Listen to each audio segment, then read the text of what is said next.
Abra sua Bíblia, meu querido irmão, minha querida irmã, no livro de Atos dos Apóstolos, capítulo 16. Eu vou te convidar a ler um texto conhecido, eu vou te convidar a ler um texto que eu já utilizei como base de meditação, de sermão aqui, embora seja algo novo aqui para nós. Você que está com seu filho aí, sua filha, como é ceia, noite de ceia, nós não teremos o nosso culto infantil, para que eles possam participar com a gente aqui. Então abra aí a sua Bíblia, Atos capítulo 16, a partir do versículo 6, até o versículo 10 somente.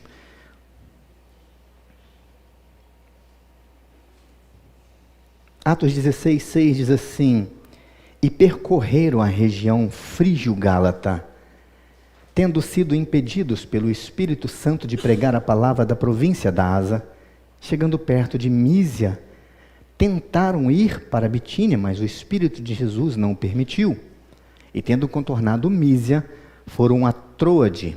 À noite, Paulo teve uma visão na qual um homem da Macedônia estava em pé e lhe rogava, dizendo: Passa a Macedônia e ajuda-nos.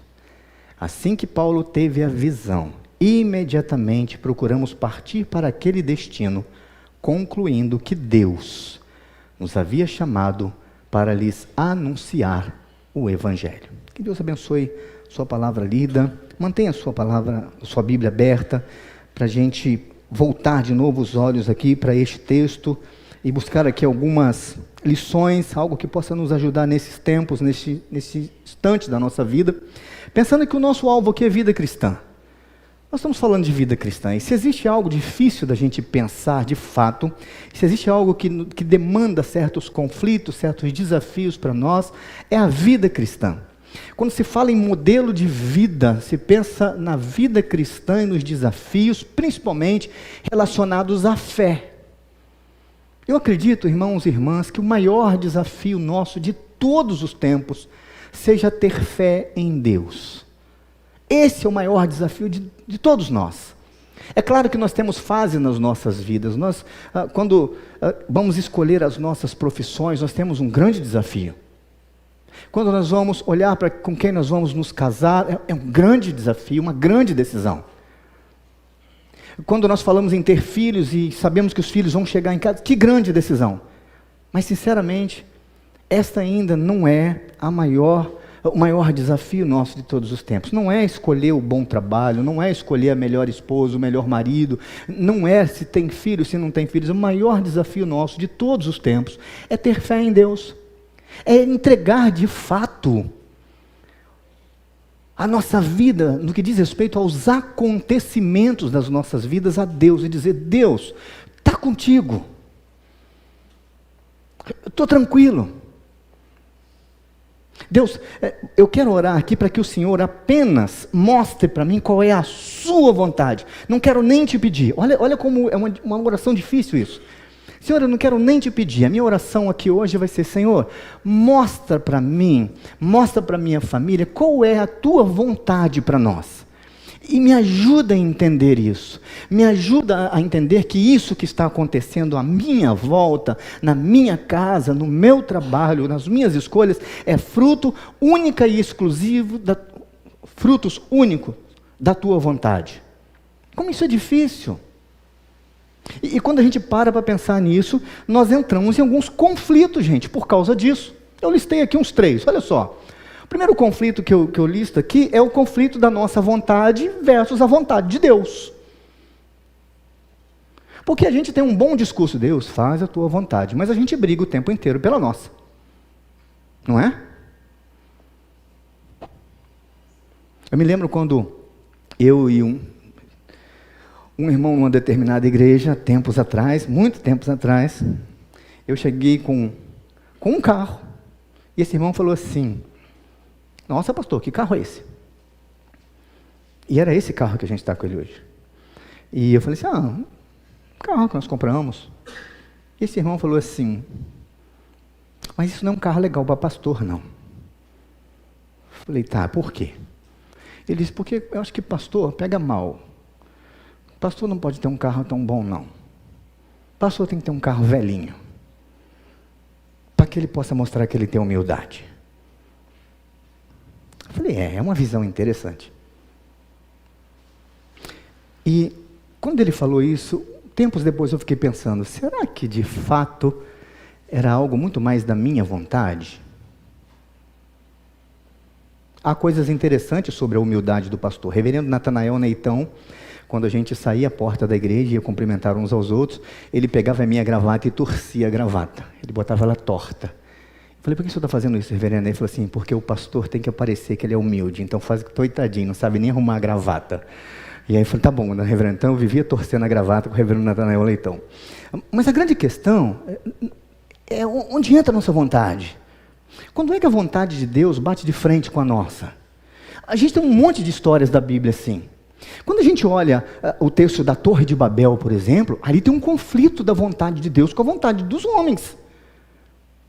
Gênesis 11. Porque a ordem de Deus, desde o início para o homem multipliquem a terra, sujeitai a terra, dominai sobre ela, se espalhem. E os homens, então eles chegam na Torre de Babel, o que eles fazem? Gente, vamos fazer o seguinte, vamos arrumar uma cidade aqui para nós, a gente fica todo mundo aqui juntinho, a gente não espalha, a gente fica aqui, se vier outro dilúvio, outro problema, nós estamos juntos, mas pelo menos a gente não sai daqui. Mas pera lá, mas Deus mandou vocês espalharem, povoar a terra. E aí vem a interdição de Deus. Deus interdita aquela obra porque bate de frente com a vontade de Deus. Como é que Deus revela a sua vontade para nós? Como é que Deus revela a sua vontade para a igreja? Nós do conselho, a gente conversa muito, muito sobre as questões do nosso terreno. Não é, Tite? A gente fala, pera lá, Deus, o que o Senhor está querendo mostrar para a gente que a gente não conseguiu ver ainda? Tem isso? Porque a gente precisa se perguntar. E este texto que nós lemos é um texto que trata disso. Então, um dos primeiros desafios relacionados à fé é quando nós impomos sobre Deus a nossa vontade e entramos com algum tipo de oração ou com alguma prática pietista, pragmática, dizendo, Senhor, olha, abençoa aqui, mas faz a sua vontade. Mas nós passamos a semana inteira fazendo planos, traçando estratégias, ajustando tudo, e agora então que a gente vai, Deus, dá um jeito aí, porque se a tua vontade estiver pronta. Mas a gente não percebe que a gente corre o risco de entrar aqui nesses conflitos relacionados à fé. É a mesma escolha, talvez, o mesmo problema das minhas escolhas, e eu estou chamando de escolhas no que diz respeito a escolhas pessoais, versus obediência e desprendimento. Quando eu faço escolhas e eu não penso em quem vem depois de mim, em quem está ao meu lado, e esse negócio me dificulta abrir mão. Quando nesses tempos de individualismo vem a nossa terceira questão aqui, que é a comunhão versus a individualidade coletiva. É estranho a gente falar de individualidade coletiva, parece que esse negócio não bate, parece que quem escreveu isso aqui está viajando na maionese, e talvez seja verdade. Mas o que eu quero dizer com individualidade coletiva é que nesta sociedade todo mundo é individualista. Todo mundo. E isso é contrário à comunhão, porque comunhão é ter tudo em comum. Tá. Giovanni, onde você quer chegar? Eu quero continuar com algo que eu comecei semana passada. Eu estou ainda, como você, impregnado por acontecimentos dos últimos tempos, que em algum momento na minha mente, na minha trajetória, nestes últimos dias, me faz pensar o seguinte: ok, o plano não era esse, eu não pensava que talvez fosse assim, mas as coisas estão tomando um rumo estranho demais para aquilo que eu achei que era o ideal. Não sei se você teve essa sensação. E aí, no meio disso, surge um monte de incertezas. E quando surgem essas incertezas quanto aos rumos que a vida parece ter tomado ou está tomando, entra a angústia, porque a gente fica meio angustiado. Não é? Ué, nós oramos. Por quê? Há uma música do cantor Kleber Lucas, se chama Aos Pés da Cruz. É uma história muito interessante aquela música. Quando ele fazia parte, né, da sua comunidade, como um dos líderes, dos pastores daquela comunidade, parece que uma criança adoeceu duramente. E eles começaram a orar, clamando a Deus para que Deus curasse aquela criança. E oração, e jejum, e luta, e a criança faleceu. E alguns naquela igreja começaram a se desesperar. Então ele escreve aquela música aos pés da cruz. Pois o que chora, aos pés da cruz, clamando, em nome de Jesus, alcançará de ti, Senhor, misericórdia, graça e luz. Como é que a angústia dos últimos dias, dos últimos tempos, tem atingido você nas suas questões de fé? Ou ainda, para a gente enfrentar esta incerteza emanada desses tempos, o que nós precisamos saber ou fazer? E eu tenho uma proposta para a gente. A proposta tem a ver com uma relação. A relação entre o mover e o moldar de Deus. É isso que eu quero conversar com você. Com base neste texto. Volta os seus olhos para o capítulo 16 de Atos, por favor. Olha o que está acontecendo neste texto de Atos. Hoje de manhã eu fiz a propaganda aqui. Gente, eu vou pregar sobre esse texto à noite, hein? Olha que coisa interessante que está acontecendo aqui. Nós estamos acompanhando Paulo na sua segunda viagem missionária. Segunda viagem missionária. Tudo está preparado. O grande problema é que quando a gente pega aqui versículo 10, versículo 6, a gente perdeu um pouco do que está acontecendo antes. Então volta aí, capítulo 15, vamos lá, deixa eu localizar você nessa história. É importante demais para a gente entender o que está acontecendo aqui. Primeiro, capítulo 15, Paulo está voltando então da primeira viagem missionária, encerrando isso no capítulo 14, e existe uma questão séria para ser discutida em relação a uma determinada igreja, a um determinado grupo. Porque depois do que Paulo passa pregando, lá entram alguns judeus dizendo o seguinte para aqueles novos convertidos, para aqueles gentios convertidos: vocês precisam passar pela circuncisão, senão vocês não serão salvos. E isso gera uma tristeza grande no meio deles, e uma discórdia muito grande. E a partir disso, Paulo tem que voltar então para Jerusalém, e acontece um concílio da igreja. O resultado desse concílio, capítulo 15. Alguns indivíduos que foram da Judéia para Antioquia, olha só, foram lá, saíram da Judéia, foram lá na Antioquia. Ensinavam a alguns irmãos: se vocês não forem circuncidados, segundo o costume de Moisés, não podem ser salvos. Então, tendo surgido o conflito e grande discussão de Paulo e Barnabé com eles, foi resolvido que estes dois, mais alguns, fossem a Jerusalém, aos apóstolos e presbíteros, para tratar dessa questão. Concílio está armado, e eles vão para lá. Paulo fala, Tiago fala, e o que eles vão chegar na conclusão, que isso não é desta forma. Se você olhar aí, capítulo 15, versículo 19. Por isso, julgo que não devemos perturbar aqueles que entre os gentios se convertem a Deus, mas escrever-lhes que se abstenham das contaminações dos ídolos, bem como da imoralidade sexual, da carne de animais sufocados e do sangue, porque Moisés tem em cada cidade, desde tempos antigos, os que pregam nas sinagogas, onde é lido todos os sábados. Versículo 22. Então pareceu bem aos apóstolos e aos presbíteros, com toda a igreja, eleger alguns homens, dentre eles, e enviá-los a Antioquia, juntamente com Paulo e Barnabé. Foram eleitos Judas, chamado Barsabas, e Silas, que eram líderes entre os irmãos. Mandaram por eles a seguinte carta. Daí abaixo, gente, até o versículo 29, vocês vão ler a carta. E a carta fala exatamente isso que a gente acabou de ler. Ou seja, gente, olha, o importante é que vocês se abstenham dos ídolos, das coisas sacrificadas a eles, que vocês trabalhem aí para manter a santidade de vocês, e não se trata mais de circuncisão, resolvido o problema. E a igreja fica feliz.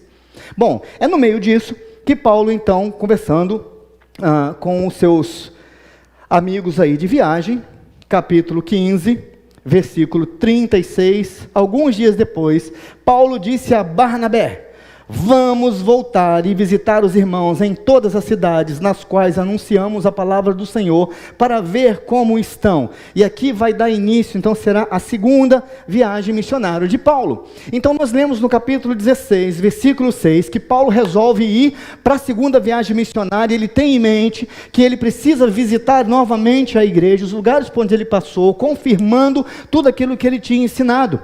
E nada mais legítimo do que isso. Paulo está realmente engajado, comprometido com a igreja, com aquilo que ele tinha pregado, ensinado a essas pessoas. Precisa confirmar tudo isto. Isso é lícito, é legítimo. Mas nós lemos logo abaixo que ele não consegue chegar lá de jeito nenhum. Deus vai falando não, muda de direção, muda de caminho, muda de rota, não. E eu pergunto para você, meu querido irmão, se coloca no lugar de Paulo. Você, com a sua personalidade, com a sua maneira de fazer as coisas, se coloca no lugar de Paulo.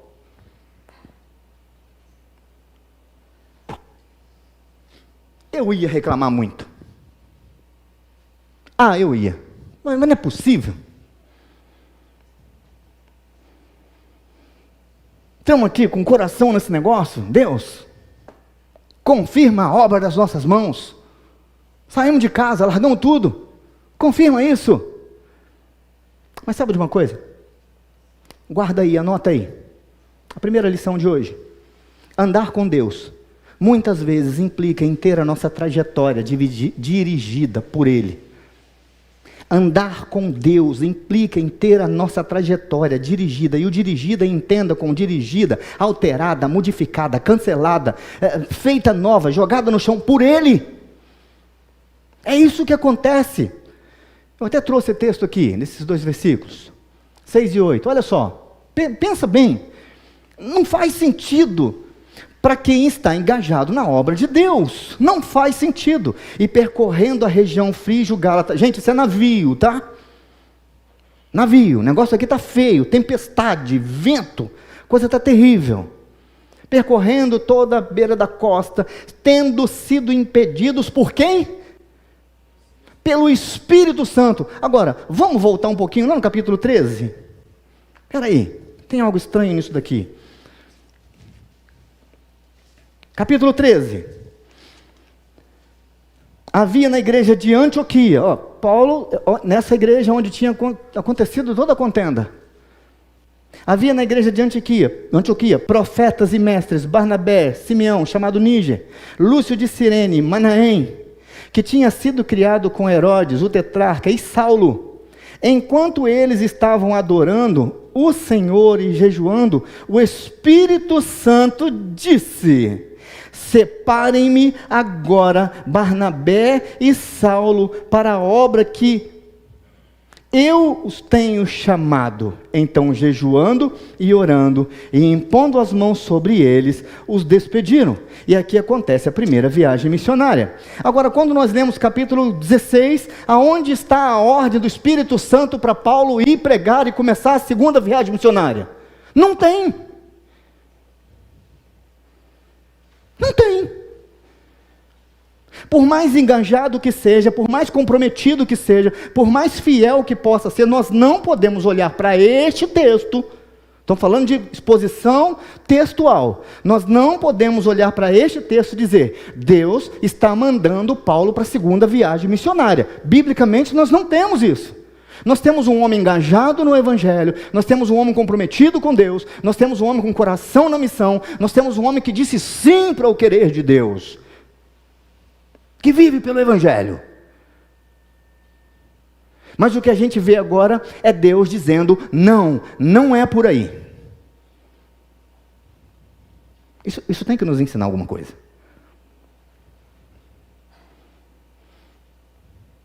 Impedidos pelo Espírito Santo de pregar a palavra na Ásia, defrontando Mísia, tentavam ir para a Bitínia. Mas olha só a outra expressão: mas o Espírito de Jesus. Gente, a Trindade está trabalhando para impedir Paulo. O Espírito, agora Jesus entra no negócio também. E vamos falar a verdade, o tal do Paulo, eu acho que o Paulo era camarada decidido. Eu vou. Não, nós vamos lá confirmar a obra. Nós vamos. Nós vamos sim. Paulo e Silas não brincavam quando o assunto é discernir sobre o plano de Deus. A Bíblia nos garante que se o que nós fazemos é da vontade de Deus, então o Senhor vai guiar os nossos passos. A gente só nunca conta com Deus falando não. A gente nunca conta com Deus fechando a porta. A gente imagina sempre um Deus que é capaz de abrir portas. Porque a gente não gosta de porta fechada na cara. E aqui nós temos isso. Nós precisamos refletir se as nossas vidas estejam de fato em todas as ações debaixo aqui do cuidado da direção de Deus. Deus guiou Abraão por toda a sua jornada, lá desde Gênesis. Então, andar com Deus implica em ter a nossa trajetória dirigida por Ele. Andar com Deus não é tarefa fácil. Andar com Deus é difícil. Pode ser simples, porque não tem muito de complicação, mas é difícil. Porque requer esforço, abnegação, requer querer entender da vontade dEle, conhecer, buscar a vontade dEle. Muitas vezes implica em seguirmos direções diferentes daquelas que nós planejamos. Isso é o mesmo que uma porta fechada, é o mesmo que um relacionamento que não aconteceu, é o mesmo que um emprego que não saiu, é mesmo que um monte de coisas das quais nós sonhávamos e não foi possível. São escolhas deste tipo que devem ser feitas a partir da vocação, não da oportunidade nem necessidade. Não é porque a gente precisa ou porque acha que vai ser uma boa, é porque se Deus de fato está direcionando, se Deus de fato está confirmando a obra das nossas mãos, como o salmista diz, sim, confirma a obra das nossas mãos. A gente precisa entender, irmãos, quando Deus diz não para a gente, quando Deus manda a gente largar o osso.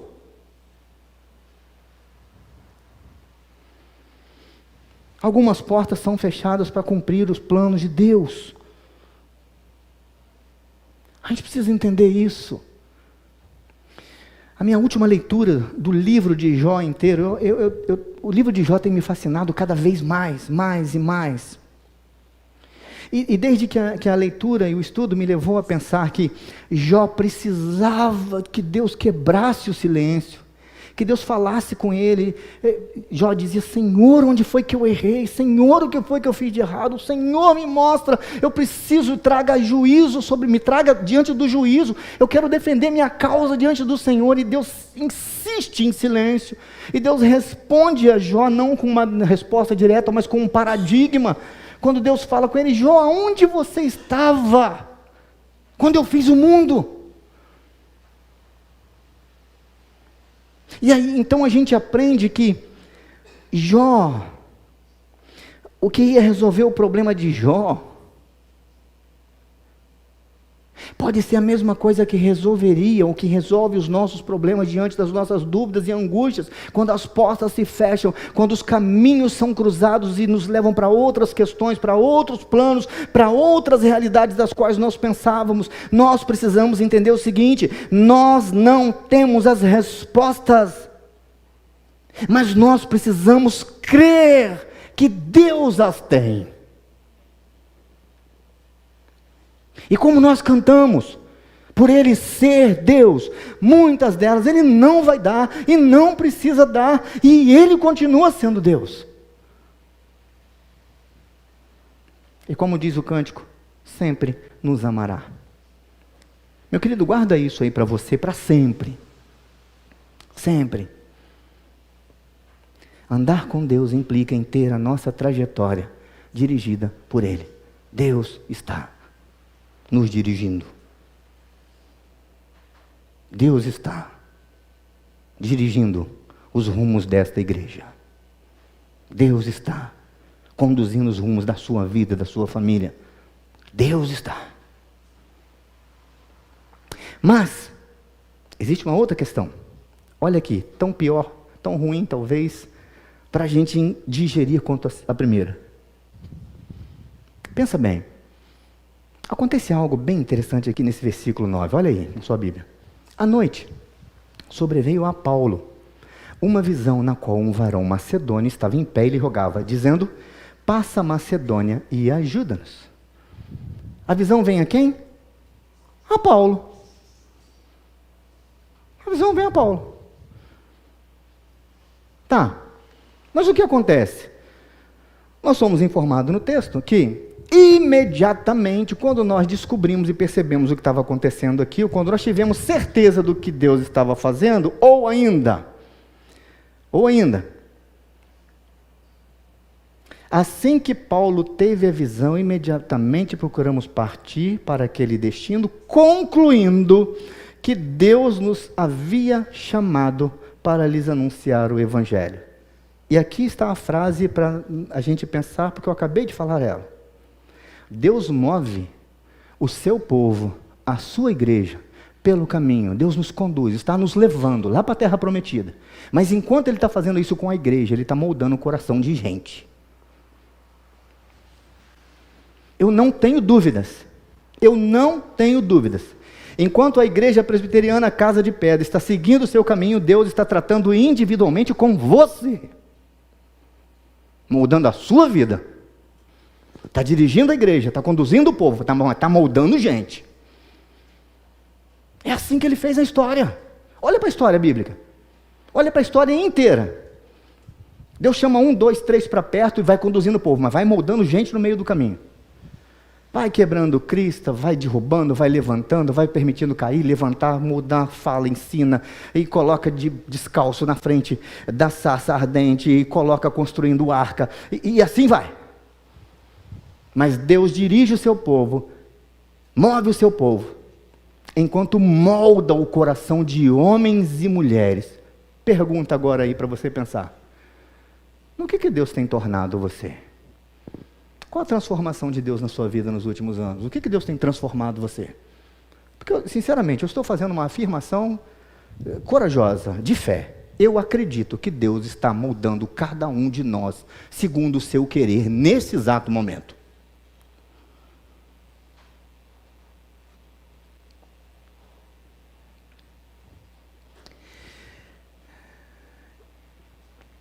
Eu sou péssimo com trabalhos manuais, desde criança, massinhas. E sempre que eu fui tentar fazer um homenzinho, um bonequinho, a coisa era muito ruim. Muito ruim. Eu não sei se você era assim.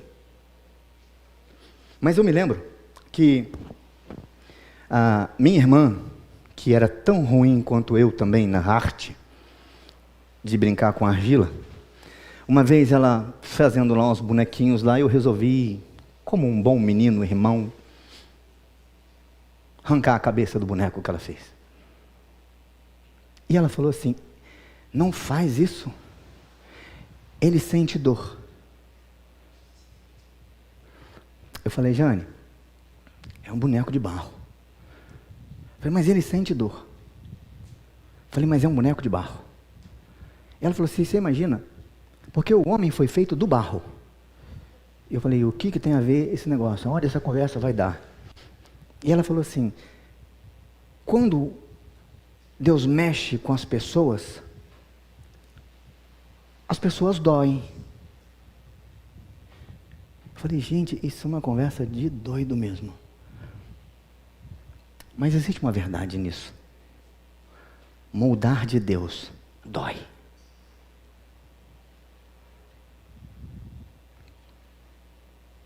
Não dói?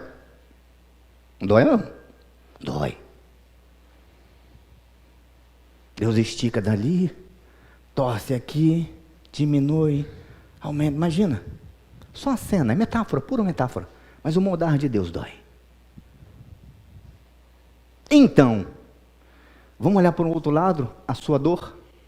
Pode ser que Deus esteja usando algo assim, para te moldar. Te transformar em algo além do que você tem sido até aqui. Porque Deus move o seu povo, enquanto molda o coração de homens e mulheres.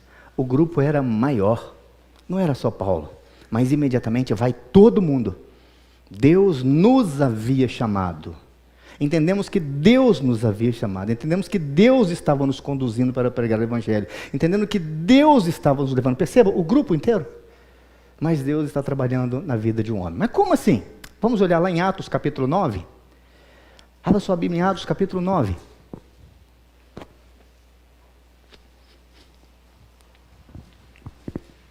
Localiza aí na sua Bíblia, você vai ver a visão de Paulo, quando Paulo é chamado. Encontrou? Pode ir olhando aí. Você também na sua casa, meu querido irmão, minha querida irmã, olha aí Atos capítulo 9. Paulo está perseguindo. Conversão de Saulo.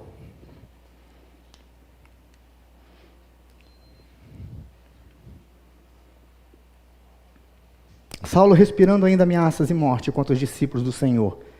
Dirigiu-se ao sumo sacerdote, ele pediu cartas para as sinagogas de Damasco, a fim de que, caso achasse algum dos que eram do caminho... Opa, a gente está falando hoje de caminho, gente. Estamos falando de caminho aqui, viu? Homens como mulheres os levasse presos para Jerusalém. Enquanto seguia pelo caminho, ao aproximar-se de Damasco, subitamente uma luz do céu brilhou ao seu redor.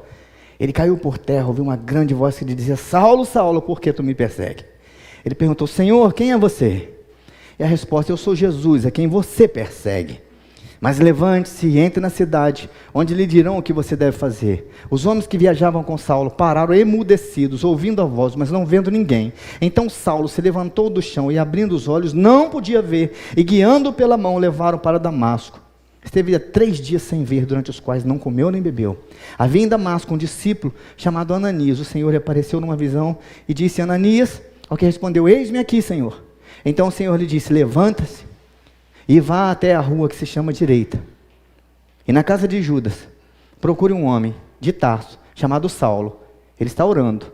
E numa visão viu entrar um homem chamado Ananias e impor-lhes as mãos para que recupere a vista. Ananias, porém, respondeu: Senhor, de muitos tenho ouvido falar a respeito desse homem. Quão mal tem feito aos teus santos em Jerusalém.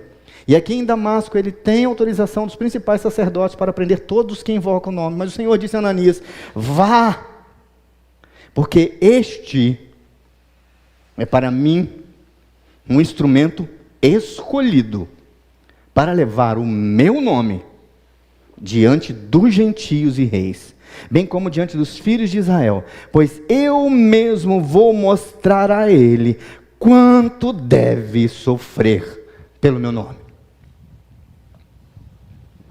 Deus está trabalhando no meio de um grupo de homens, num navio, num grupo escolhido para uma viagem missionária, mas Deus está moldando o coração de Paulo. Deus disse que ia fazer isso.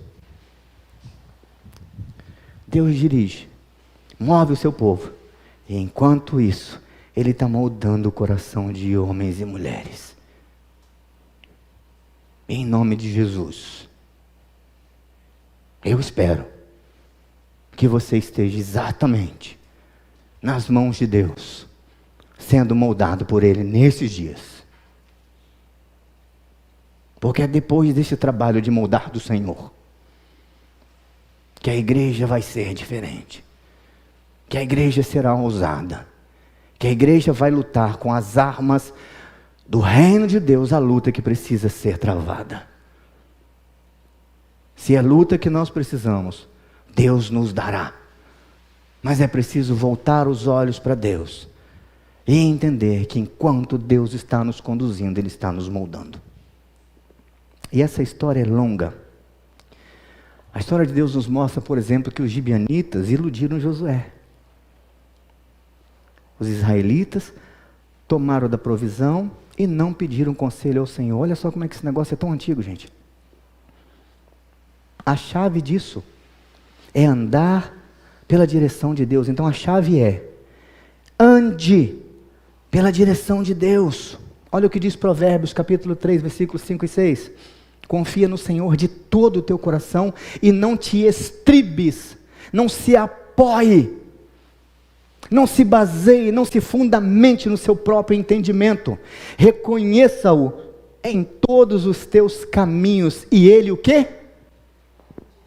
Endireitará as tuas veredas. Eu falo assim: Senhor, mas quem disse que eu preciso de ter minhas veredas endireitadas? Quem disse? Quem conduz é Ele. Então endireitar as nossas veredas, mudar o nosso caminho, é a obra dEle.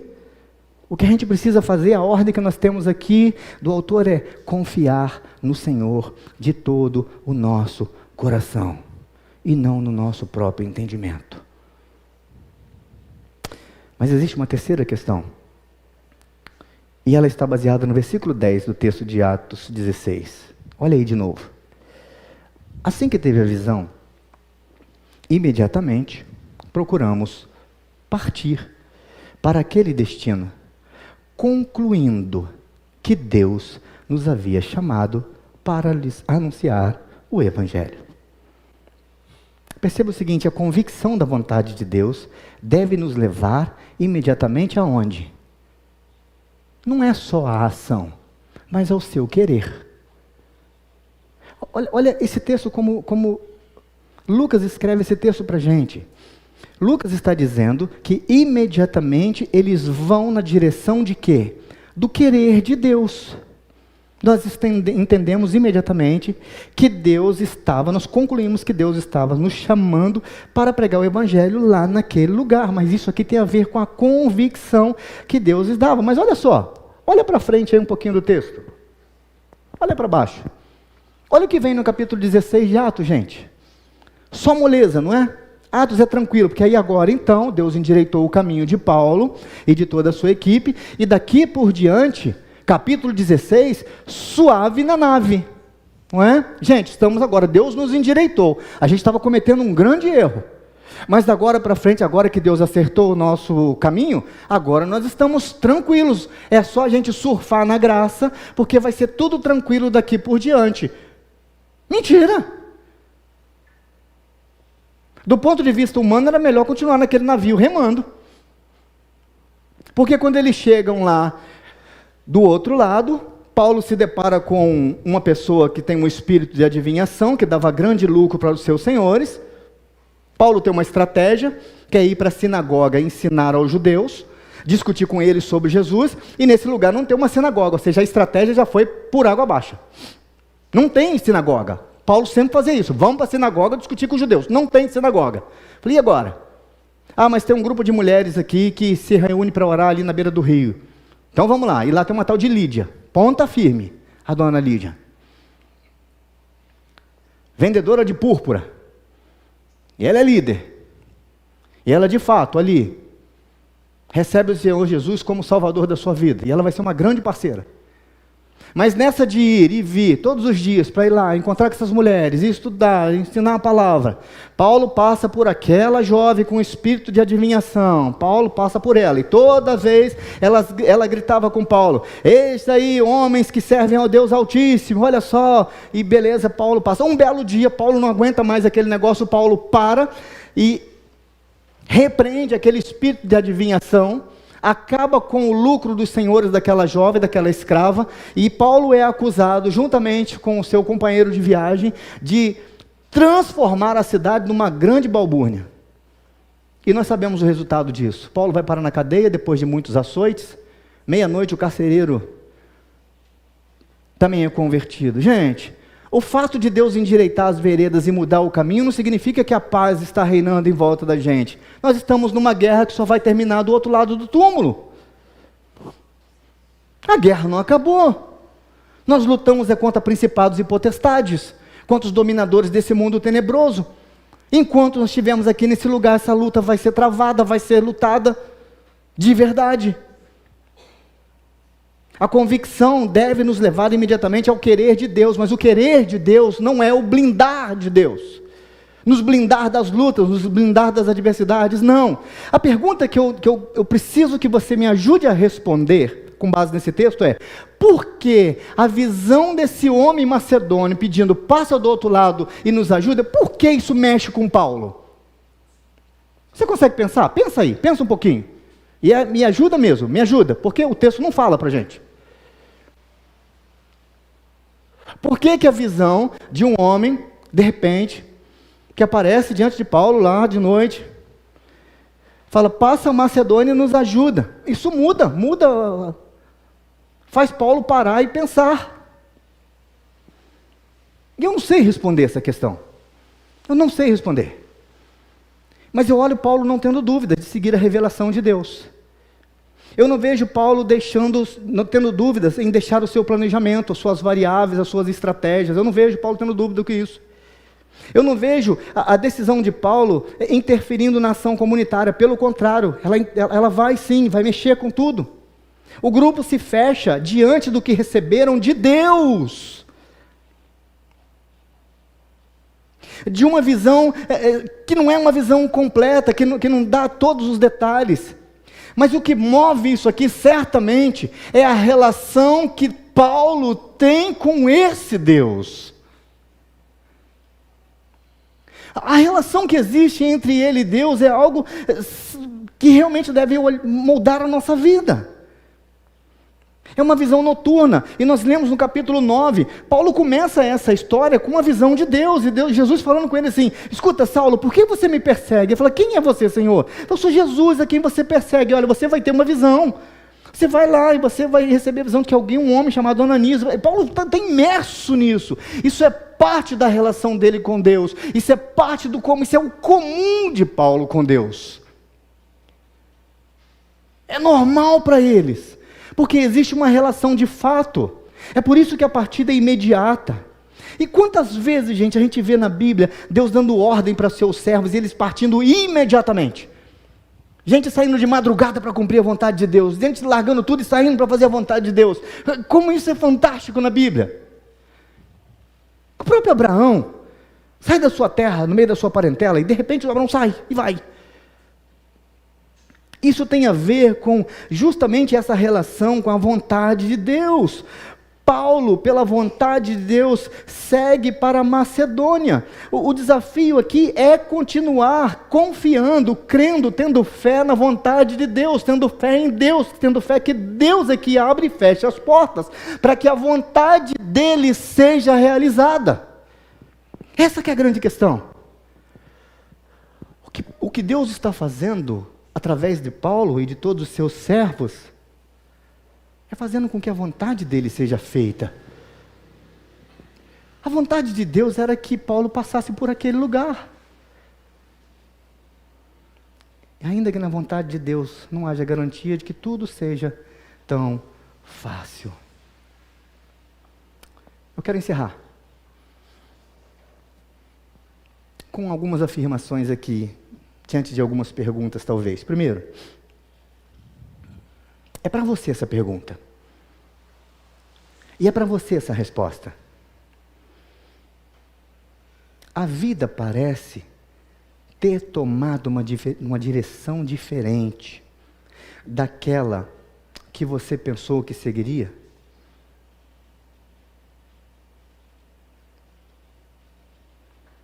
Deixa eu dar a resposta.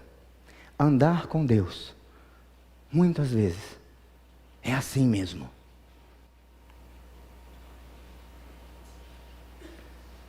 A vida parece ter tomado uma direção diferente daquela que você pensou que seria ou que seguiria.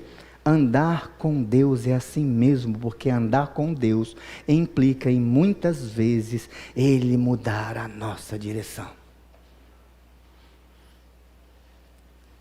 Mas eu quero pegar o segundo argumento que eu compartilhei com você e fazer a segunda afirmação. Ou repetir ela aqui. Meus queridos irmãos e irmãs, meus queridos, liderança de Casa de Pedra, meus queridos, conselho de Casa de Pedra, Deus está conduzindo os rumos desta igreja.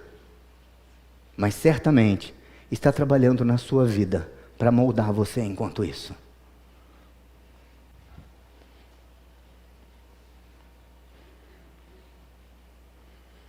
O que precisa prevalecer nisso é só uma coisa. Só a vontade de Deus. Não os nossos ideais. Não o jeito da gente querer fazer a coisa. Não o jeito que a gente tenta fazer para que os resultados aconteçam. Só a vontade de Deus. E quando a vontade de Deus está em xeque, a gente pode ter certeza que Ele muda a direção. E quando Ele muda a direção, e quando Ele usa os seus servos, homens e mulheres, para fazer isso, todo mundo vai atrás. Na semana passada a gente falou sobre o rei Asa, nos outros 2 domingos anteriores, lembra? Quando o rei Asa acertou, o povo foi feliz. Quando o rei Asa errou, o povo se deu muito mal. Então você, líder, cuidado com o que você está fazendo na obra de Deus. Você que é líder na sua casa, cuidado com o que você está fazendo na sua casa. Você que está na sua casa me assistindo, cuidado com o que você faz na sua casa. Porque Deus está conduzindo a sua família, mas está moldando você, moldando cada um de vocês. Pastor, o que a gente faz com isso? Convicção. Convicção. Adquira convicção e mova-se. Mas sobre qual o caminho? A gente não sabe o caminho. A gente não pode fazer essa pergunta, gente. Fazer essa pergunta, a gente não sabe qual o caminho. É a mesma pergunta de Tomé. Senhor, a gente não sabe o caminho. Qual o caminho? Jesus disse: há tanto tempo que eu estou com vocês. Vocês não sabem o caminho. Eu sou o caminho. Eu sou o caminho. Qual é o caminho da nossa igreja, gente? É Jesus. Qual é o caminho a ser seguido pelas nossas famílias? É Jesus. Qual é o caminho que vai sarar a nossa nação? É Jesus. Nós sabemos o caminho, mas a gente tem verdadeira paixão por atalhos, por desvios de rota. E como a gente é teimoso, gente. Eu tinha notado uma ilustração para falar lá no meio e ela passou batida aqui, mas veio agora, eu não vou deixar passar. Hoje em dia, eu estou meio perdido até com os meus filhos em relação a algumas brincadeiras. Porque a gente via algumas brincadeiras inocentes, né? Às vezes nossas no passado, que a gente não vê mais. Mas algumas brincadeiras que falavam da nossa teimosia. Por exemplo, a síndrome do teimoso. Eu sei que você não conhece essa brincadeira como a síndrome do teimoso. Mas sabe quando alguém, por exemplo, chega com uma bala? Chegava com uma bala, escondia a bala, assim, então, você tem uma bala aqui para você. Então me dá. Aí o engraçadinho fala assim, não. Que vontade de pular no pescoço, né? Aí, olha, lembra da brincadeira? Qual era? A mamãe mandou, meus filhos não acho que nem sabem isso. A mamãe mandou dizer que eu vou bater nesse... Mas sabe qual é a síndrome do teimoso? Mas como eu sou teimoso, não tem lógica isso, né? Mas como eu sou teimoso, eu vou bater nesse daqui, porque vai dar a outra mão. Para mim isso não é a síndrome do teimoso, para mim isso é a síndrome do indeciso, né? Porque não sabe qual, ela está com medo danado. E a tentativa é, bateu numa mão, aí você olha na cara de quem está com a mão fechada. Se ela tremeu, você fica. Isso é psicologia reversa, né? Desde a infância. Não tremeu, você vai para a segunda tentativa. Mas como eu sou teimoso, vamos ver que vai dar outra. Nós somos assim, desde crianças.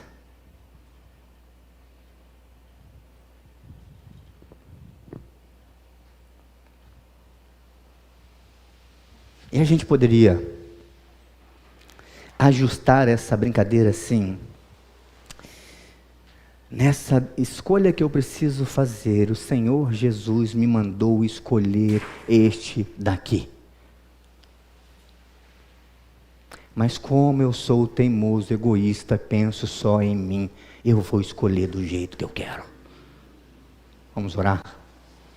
Vamos pedir para que Deus nos ajude com as nossas escolhas. Deus está moldando você hoje, enquanto dirige a nossa igreja. Nós precisamos crer nisto. Vamos falar com Deus, Senhor, no que o Senhor está me tornando? Eu não estou percebendo. Mas eu quero crer que o Senhor está me tornando algo melhor. E às vezes eu não consigo ver, porque eu sou muito teimoso. Eu estou muito agarrado nas minhas convicções. Mas eu quero te servir, eu quero te obedecer. Eu quero viver a tua vontade. Amado Deus, hoje é o primeiro dia da semana. Estamos nós aqui neste ambiente protegidos pelo Senhor, tendo os nossos pensamentos voltados para Ti, diante da tua palavra, diante dos louvores do teu povo, envolvidos pela comunhão da tua igreja, unidos pelos laços fraternos de Cristo.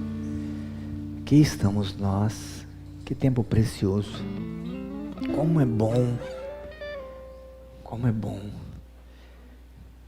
Mas agora a gente se despede aqui e vamos voltar para os nossos lares, e já tem muita luta prometida para amanhã.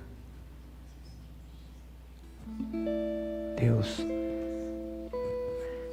dá-nos noites de sono. Abençoe, Deus. Quantos filhos teus que ficam rolando na cama, não conseguem dormir diante de preocupações,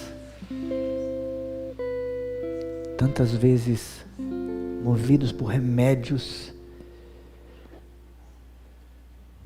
que em tantas outras situações nem fazem mais efeito. Dai-nos noites de sono, Deus, guardados por tua paz.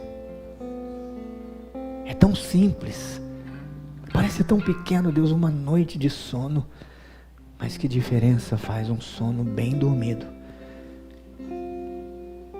amparados como filhos nos braços do Pai. É isso que nós pedimos para esses dias que se seguem nessa semana.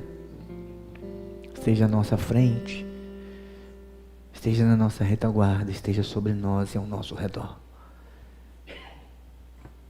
Nos abençoe, continue conosco. É contigo que nós queremos seguir. É neste caminho que nós queremos viver. E a gente não vai se importar se o Senhor mudar a direção. Só nos fortaleça. Só nos fortaleça quando o Senhor nos virar, segundo o teu querer, e quando o Senhor nos mover para a tua vontade. É a nossa oração, em nome de Jesus. Amém.